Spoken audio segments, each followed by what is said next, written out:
Good morning, music lovers. Well, today it's going to be rainy here in Georgia. And I thought I would start off the video today with some songs about Georgia. So many of you probably have heard Rainy Night in Georgia by Brooke Benton. And you may also know the song Midnight Train to Georgia, Woo Woo, by Gladys Knight and the Pips.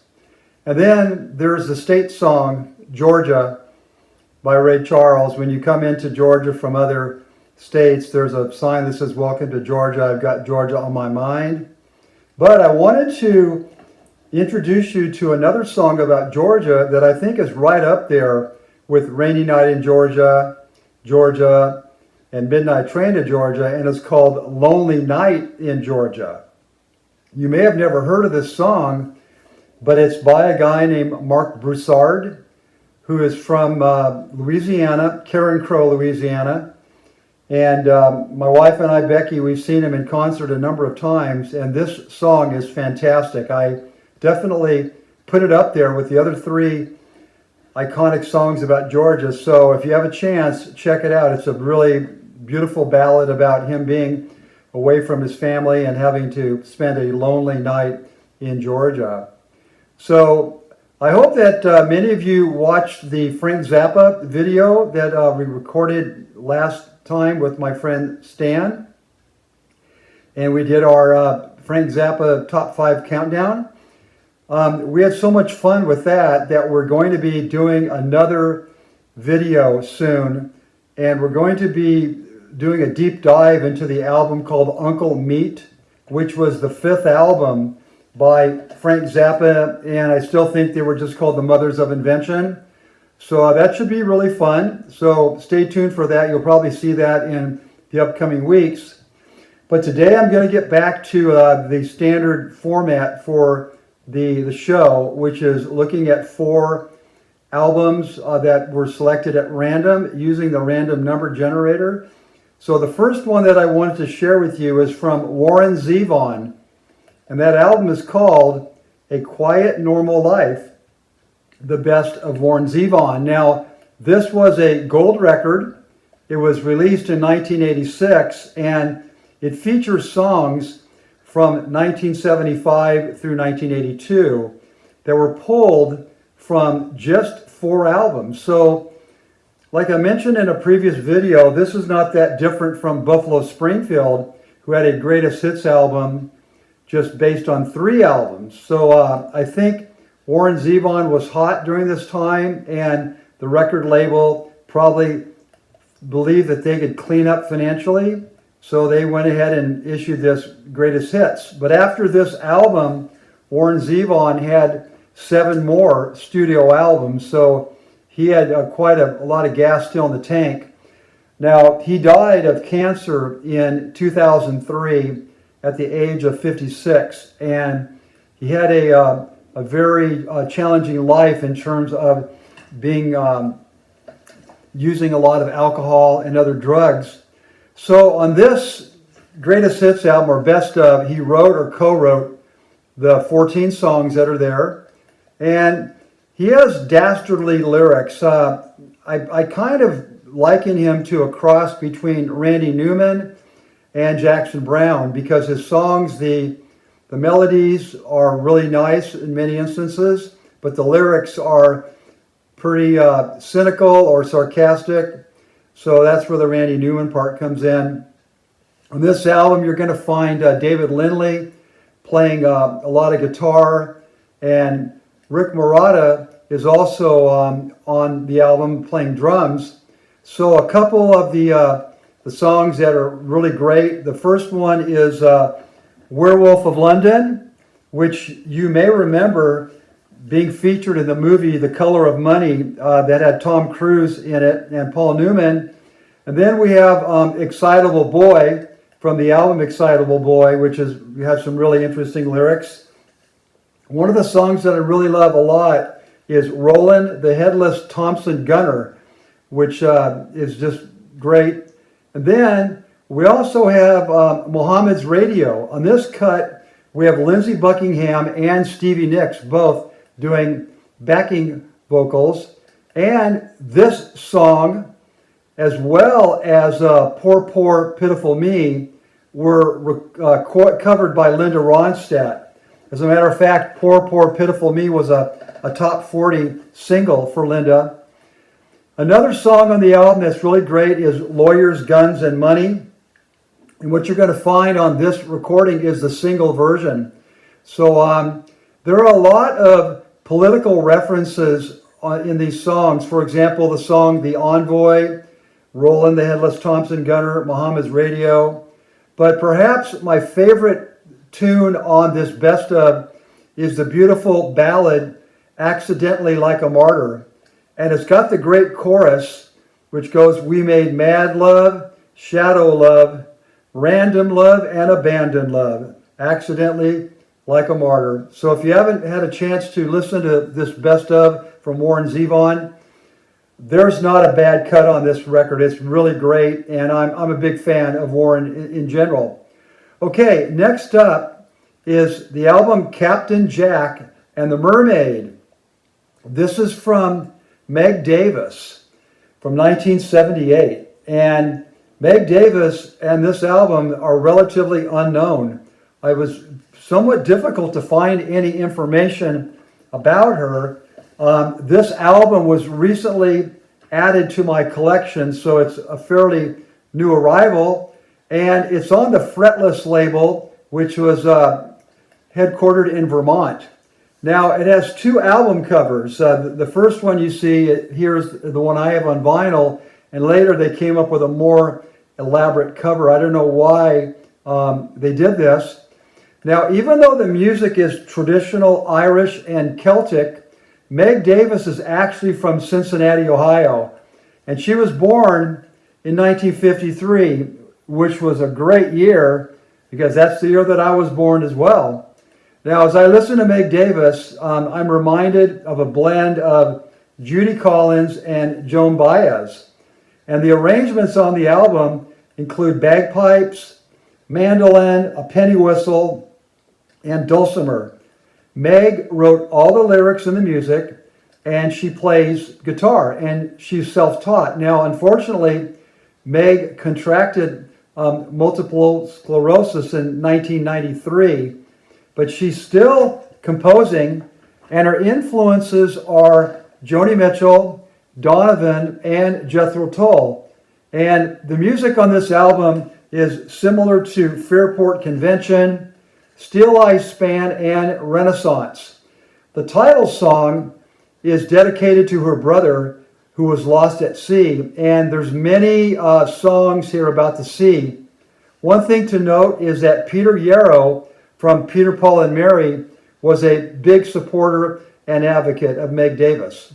All right, so next up we have Wynton Marsalis. The album is Standard Time, Volume 3, The Resolution of Romance. And this is from 1990. It was number 1 on the Billboard Jazz charts, as was its predecessor, Standard Time, Volume 2, Intimacy Calling. Now, the style on this LP is sparse and lyrical. And Wynton Marsalis plays with his father, Ellis Marsalis Jr., who plays piano. Now, both play in a very restrained manner, and I think they did this to be true to the standards on this recording. So some of the songs that they cover are Street of Dreams, Where or When by Richard Rodgers, I think, The Very Thought of You, I Cover the Waterfront, and Skylark. Now, in addition to Wynton Marsalis on trumpet and Ellis Marsalis Jr. on piano, you'll find Reginald Veal on bass and Herlin Riles on drums. And both of these guys are members of the Lincoln Center Jazz Orchestra, and all 4 of the participants on this record are from New Orleans. Now, the music that you hear on this record It's very reminiscent of what you would hear in the wee hours of an intimate lounge. And Wynton is a proponent of straight-ahead jazz, so he's not a fan of avant-garde jazz or even jazz fusion. Now, Ellis had 20 albums as a band leader, and he was also a teacher, having taught many students, including Harry Connick Jr. Now, Ellis Marcellus Jr. died of complications from COVID in 2020, but during his career he recorded 2 albums with Branford Marsalis, who plays saxophone, 4 with Wynton, 2 with his son Delfeo, who plays trombone, and then there were 2 albums that he recorded with the entire family, Branford, Wynton, Delfeo, and also his son Jason, who plays drums. So there's nothing that really stands out on this recording. There are very few solos, and the songs are of short duration, and they're very straightforward. So the last album to talk about today is Cry Like a Rainstorm, Howl Like the Wind from Linda Ronstadt, 1989 recording. Now, this album represents a return to form of sorts for Linda. The album was triple platinum in the US alone, so it was very successful in terms of its commercial aspect. It was number 7 on the Billboard 200, and there was a number 1 gold certified single that was also nominated for a Grammy, and it's the duet with Aaron Neville, Don't Know Much. So I want to talk about 2 cover songs from this album that are relatively obscure. And these 2 songs were originally recorded by Paul Carrack on the album called Suburban Voodoo from 1982. Now, if you're not familiar with Paul Carrack, well, if I mention 3 songs, you'll probably know what I'm talking about. The first one is called How Long? How Long Has This Been Going On? It's an R&B song from the band Ace, which was a big hit. And then we had Tempted by Squeeze, Tempted by the Fruit of Another. That's Paul Carrack on lead vocal. And then he was the vocalist for Mike and the Mechanics, which was Michael Rutherford's band from Genesis. And he sang the song The Living Years. So the 2 songs that Linda Ronstadt covers on this album are I Need You, a Paul Carrack song.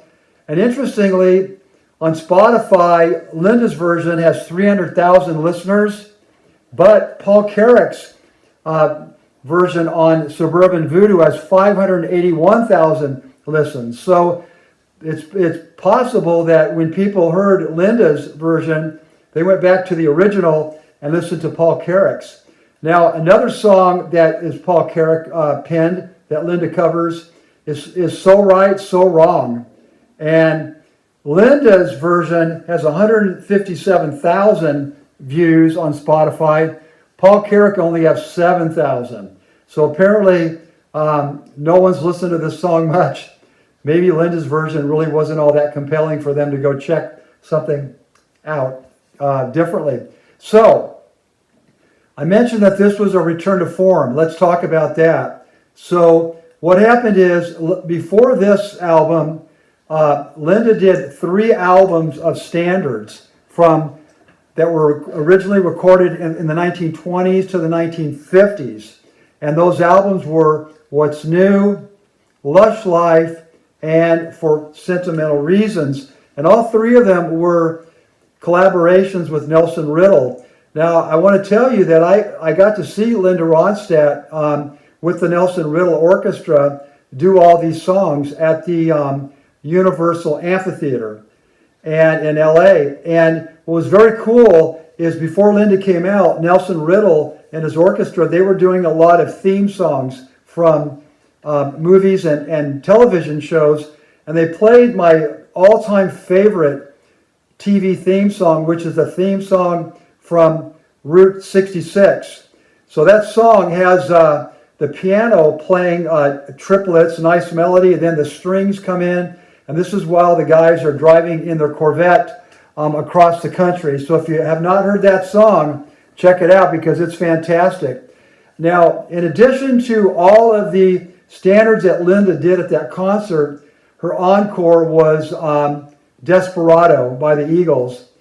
So after these 3 albums, she then recorded Canciones de Mi Padre, which it was basically a celebration of Linda's Mexican heritage.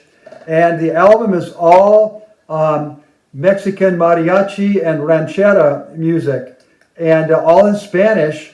So I think that the 3 albums she did with Nelson Riddle and the Mexican album, even though all 4 of them went platinum from 1983 to 1987, so they sold well. I think a lot of fans possibly tolerated them and bought the albums because they were recorded by Linda Ronstadt. So this one that came out basically features 4 songs with Aaron Neville. As a matter of fact, he is on the cover of the album, so he's given some credit, which is interesting. And there's a lot of call and answer between the two where they alternate vocals. There's not a lot of harmonizing, but one thing to know about Aaron Neville is that he had a pretty successful career before collaborating. So the first 2 songs on this album are fairly nondescript, which is interesting, but the rest of the album is solid. And one of the highlights is When Something Is Wrong With My Baby, written by Isaac Hayes and David Porter, which was originally covered by Sam and Dave. And this song is handled very capably by both Linda and Aaron, but Aaron is definitely the spotlight. If you like Aaron Neville, I highly recommend Warm Your Heart and also the Grand Tour. Both albums went platinum. There's also 3 songs written by Jimmy Webb and 3 songs written by Carla Bonoff that Linda does. So this album shows Linda's versatility as an interpreter of popular music, and that may be her greatest strength overall. So that pretty much does it for today. I hope you enjoyed this program, and I hope everybody has a blessed day, and I will talk to you